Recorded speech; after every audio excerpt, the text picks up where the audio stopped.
Halo teman-teman mageran, selamat datang di channel ini. Channel ini menceritakan tentang kisah alur cerita Battletrog The Heaven. Video ini merupakan spoiler, jadi jangan lupa like, komen, dan subscribe ya. Melanjutkan dari chapter sebelumnya. Faksi terkuat dalam kekaisaran Jiama, Mystic Cloud Sect, telah diwariskan tanpa istirahat dari satu generasi ke generasi, menghasilkan sekte tua ini berdiri di puncak kekaisaran Jiama. Jika bukan karena aturan sekte yang melarang perebutan kekuasaan dari seorang kaisar, Mystic Cloud Sekte mungkin akan sepenuhnya mengendalikan seluruh kekaisaran Jiama selama beberapa kali ketika ada perubahan dinasti. Ini juga alasan mengapa keluarga kekaisaran masing-masing kekaisaran sangat takut pada makhluk besar yang berada di dekatnya. Ketika sampai pada generasi keluarga kerajaan kekaisaran Jiama, mereka akhirnya memilih kekuatan yang dapat menyebabkan sekte awan berkabut berhenti karena memiliki wali Jian Xingtian dan perlindungan binatang unik yang misterius. Oleh karena itu, pertempuran dialami tentara elit yang dikirim ke keluarga kekaisaran ke kaki Mystic Cloud Sect bisa hidup dalam damai. Keluarga kekaisaran telah menempatkan tentara di sana selama bertahun-tahun. Niatnya adalah sesuatu yang hampir semua orang sadari. Mereka berjaga melawan Mystic Cloud Sect. Dalam menghadapi tindakan seperti itu oleh keluarga kekaisaran, Mystic Cloud Sect tidak merespon terlalu intens. Selain beberapa murid muda dalam sekte yang merasa pahit dan pergi ke kemah yang menciptakan masalah pada awalnya, eselon atas dari sekte tetap diam tentang masalah ini. Ini karena mereka tahu bahwa keluarga kekaisaran tidak bisa mentolerir siapapun tidur di samping sofa mereka.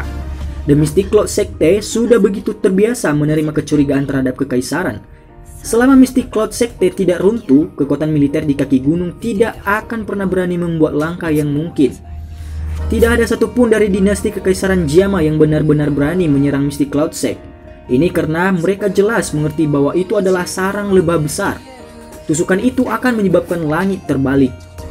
The Mystic Cloud Sect dibangun di atas Mystic Cloud Mountain, dan Mystic Cloud Mountain hanya puluhan kilometer dari ibu kota. Keduanya sangat dekat, seperti dua makhluk besar yang saling mengandalkan.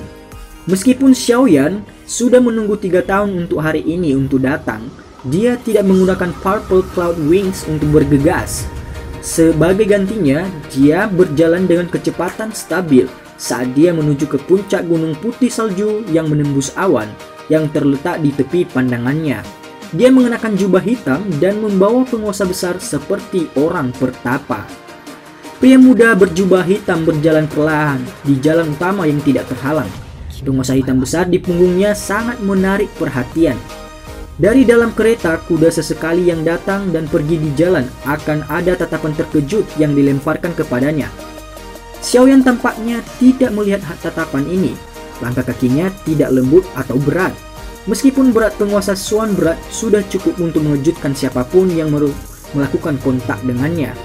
Xiaoyan sudah sangat akrab dengan beratnya setelah berhubungannya selama 2 tahun. Akibatnya dia tidak sedikit pun tertunda meski berpergian dengannya.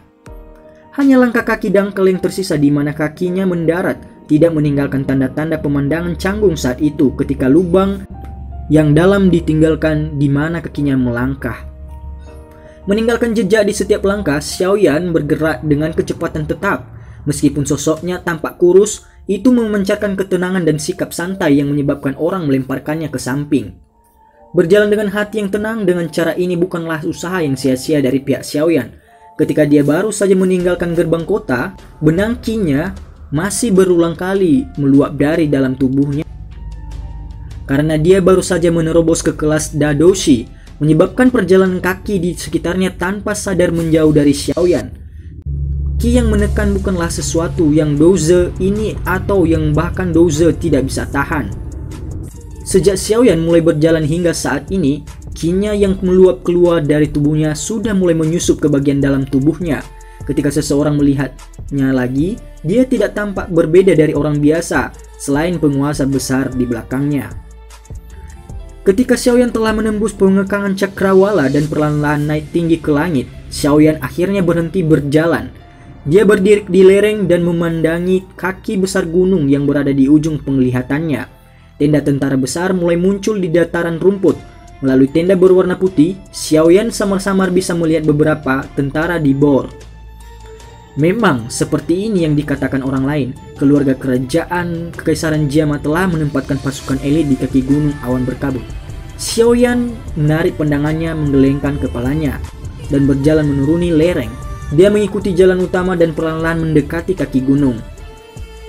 Meskipun ini adalah kamp militer dengan pertahanan yang sangat ketat, itu tidak menghalangi pejalan kaki yang ingin naik ke gunung. Oleh karena itu, setelah dilirik secara acak oleh beberapa penjaga berdiri di sisi jalan, Xiaoyan dengan mudah mengikuti jalan utama dan naik ke kaki gunung.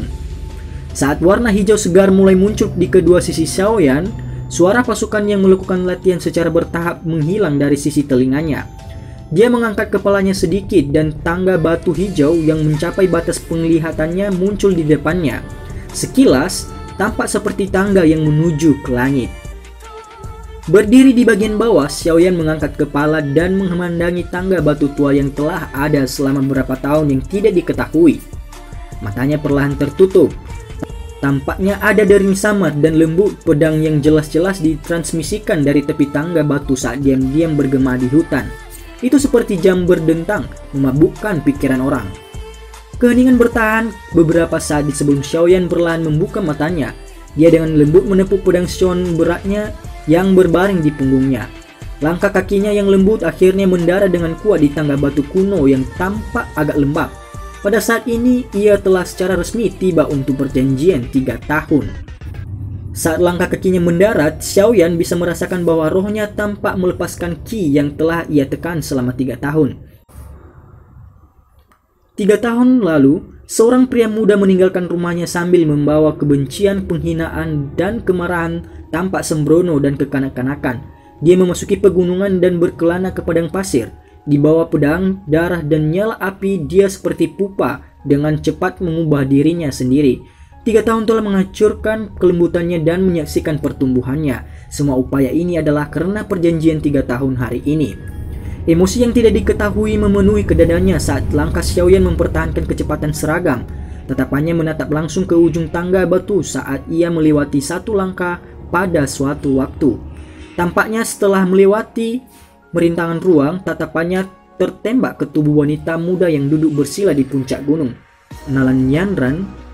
Mulut Xiaoyan bergerak sedikit, suaranya tenang karena membawa beberapa emosi lain ketika nama itu diam-diam meninggalkan mulut Xiaoyan. Kabut menyelimuti ujung tangga batu panjang. Di belakangnya ada tanah terbuka besar.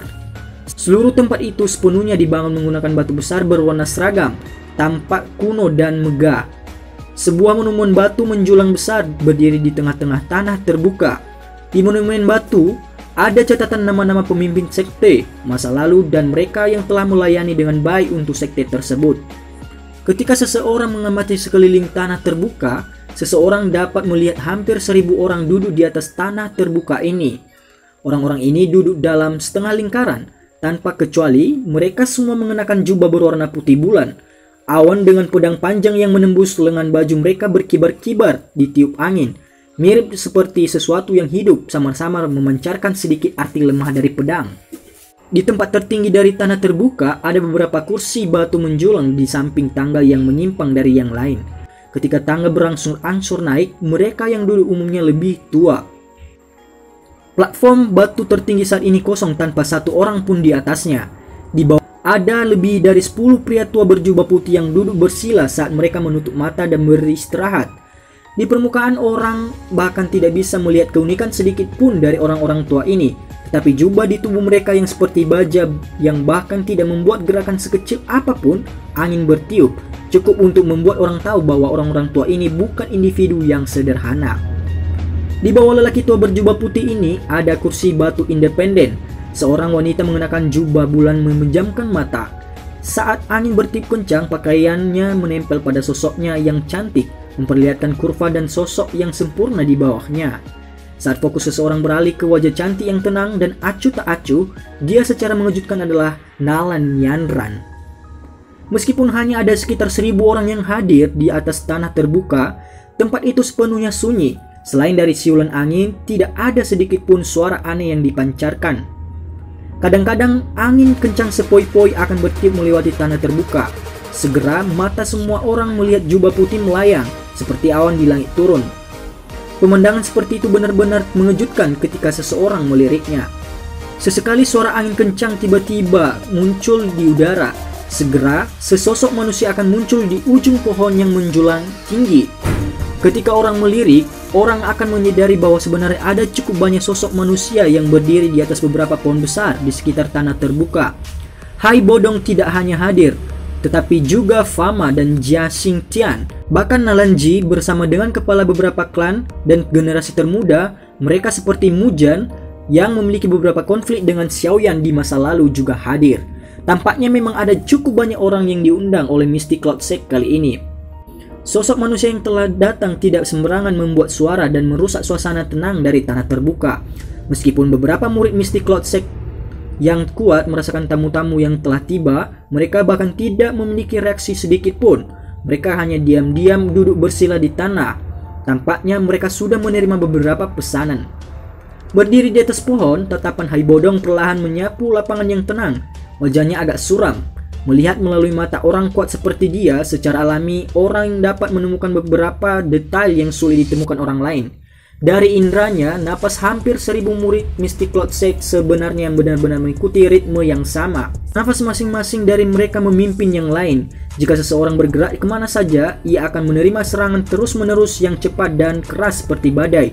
Di seluruh tempat ini, ribuan orang ini tampak seperti satu tubuh. Ketika mereka menyerang, ribuan dari mereka akan menyerang bersama. Maka Dou Huang sementara waktu harus menghindari ujung tombak mereka. Mereka benar-benar layak menjadi Misty Cloud Sect. Hai Bodong menghela nafas dengan lembut dia dalam hatinya. Dia tidak bisa membantu tetapi memuji sambil menghela nafas. Tetapi sulitnya untuk melatih semua murid ini untuk berkoordinasi dengan pemahaman yang begitu mendalam. Hai Bodong menoleh dan bertukar pandang dengan Fama dan Jiaolao. Dia bisa melihat tatapan serius dari dalam mata pihak lain. Jelas, ray besar terpadu dari Misty Cloud Sect juga menyebabkan mereka merasa takut di dalam hati mereka.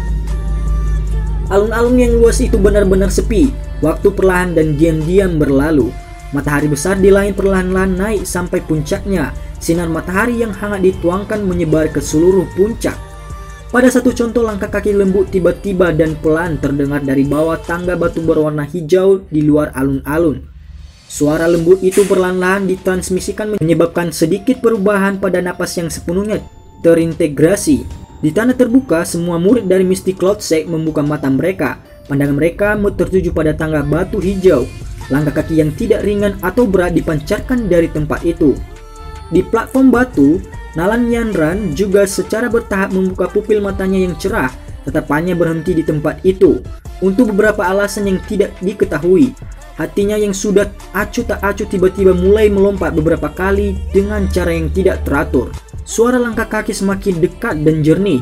Itu mencapai titik di mana menyebabkan beberapa pria tua berjubah putih di peron batu membuka mata mereka dan melemparkan pandangan mereka ke tempat yang sama. Dari langit yang jauh, sinar matahari tiba-tiba turun. Itu melewati sampul lapisan awan yang berkabut dan secara kebetulan bersinar di tangga batu. Di tempat itu, sosok yang tinggi dan kurus akhirnya mulai perlahan muncul di depan banyak tatapan. Di bawah pengawasan hampir 1000 pasang mata di tanah terbuka, pemuda berjubah hitam yang membawa penguasa hitam besar di punggungnya mengangkat kakinya dan menaiki tangga terakhir tangga. Tatapan pemuda itu batal karena suka atau duka saat menyapu alun-alun besar. Akhirnya hal itu berhenti pada seorang wanita cantik di peron batu yang juga melemparnya dengan sepasang murid yang cerdas. Xiaoyan dengan lembut mengangkat kakinya dan kemudian meletakkannya. Dia mengulangi tindakan yang sama selama 3 langkah. Hanya suara langkah kakinya yang lembut dan dalam melayang di alun-alun sunyi. Setelah 3 langkah jatuh, pria muda itu mengangkat kepalanya. Dia memperhatikan wanita itu dan membuka mulutnya dengan samar. Klan Xiaoyan? Dan chapter ini pun berakhir.